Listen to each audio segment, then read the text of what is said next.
আবার একটি ভিডিও নিয়ে সামনে এলাম তোমাদের সামনে, যারা রিসেন্টলি এইচএস পাস করেছো তাদের জন্য। আমি কিছুক্ষণ আগে একটা ভিডিও দেখলাম, খবরে দেখলাম, এবং সেটা নিয়েই তোমাদের ভিডিও করতে আসলাম। যদিও সেটা ভালো খবর মনে হচ্ছে না আমার ক্ষেত্রে। তো সেখানে দেখে যা মনে হলো যে ওবিসি সংক্রান্ত যে কোর্টে কেসটা হয়েছিল সেই নিয়ে একটা ভিডিও আমি দেখলাম। তোমাদের আগে ভিডিওটা দেখাই, তারপর বলবো বাকি বিস্তারিত কথা। যাই হোক, ভিডিওটা তোমরা দেখো আগে, তারপরেই বলছি কথা। ওবিসি শংসাপত্রর গেরোয় কলেজ এবং বিশ্ববিদ্যালয়ে ভর্তি 2010 সালের পর ইস্যু হওয়া ওবিসি শংসাপত্র বাতিল বলে রায় দিয়েছে কলকাতা হাইকোর্ট। ফলে রাতারাতি বাতিল হয়েছে লাখ লাখ ওবিসি শংসাপত্র। হাইকোর্টের রায়ের বিরুদ্ধে সুপ্রিম কোর্টে গিয়েছে রাজ্য সরকার। নতুন করে সার্ভে শুরু হয়েছে। সার্ভে রিপোর্ট জমা পড়ার পর এ নিয়ে চূড়ান্ত নির্দেশ দেবে সর্বোচ্চ আদালত।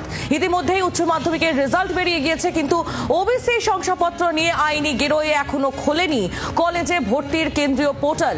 কবে এই পোর্টাল খুলবে তা নিয়ে নির্দিষ্ট কোনো তথ্য কলেজ ও বিশ্ববিদ্যালয়গুলির কাছেও নেই। যাদবপুর বিশ্ববিদ্যালয় কর্তৃপক্ষ একটি বিষয়ে ভর্তির বিজ্ঞাপন দিয়েও তা বাতিল করেছে। ফলে মাথায় হাত ছাত্রছাত্রী এবং তাদের অভিভাবকদের।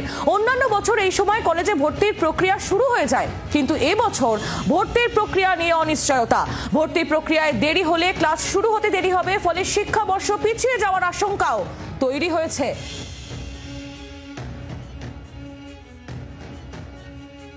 আর এই নিয়ে রাজ্যের বিরোধী দলনেতা শুভেন্দু অধিকারী তিনি কি বলেছেন শোনাবো।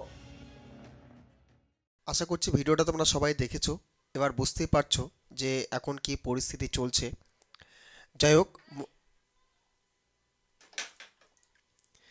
হোক, মন খারাপ করার কিছু নেই। যাদের ওবিসি কার্ড আছে, হয়তো তোমরা ভাবছো যে কিছু একটা গন্ডগোল বোধহয় হয়ে গেল।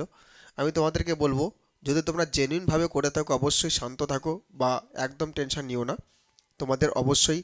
তোমাদের জন্য সরকার অবশ্যই ভাববে এবং তোমরা নিশ্চিন্তভাবে অ্যাপ্লিকেশন করতে পারবে। খুব শীঘ্রই এর সমাধান সূত্র সরকার নিশ্চয়ই বের করবে, এবং এটা নিয়ে আমার বেশি বলাটা ঠিক হবে না, যেহেতু এটা বিচারাধীন বিষয়।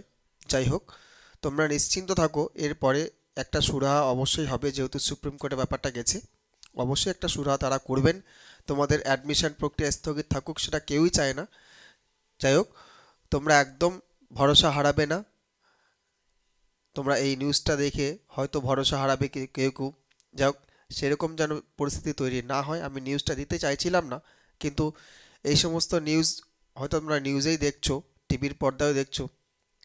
আমার ভিডিওটা দেওয়াটা ঠিক হচ্ছে কিনা তাও বলতে পারবো না, তবু দিলাম তোমাদের জন্য। অনেক ইউটিউব চ্যানেলে হয়তো বলছে যে খুব শীঘ্রই করবে। আমিও বলেছিলাম যে যেদিন রেজিস্টার নাও অপশন দিয়ে দিয়েছে, এখনও দেখো রেজিস্টার নাও অপশন দিয়ে দিয়েছে, লাইভ আছে এখনও অবধি, লাইভ করে দিয়েছে। আমি ভেবেছিলাম হয়তো সমাধান সূত্র কিছু বেরিয়ে যাবে, এখনও রেজিস্টার নাও অপশন দিয়ে দিয়েছে। রেজিস্টার নাওতে ক্লিক করলে পরে কিন্তু এই জিনিসটা দেখাচ্ছে।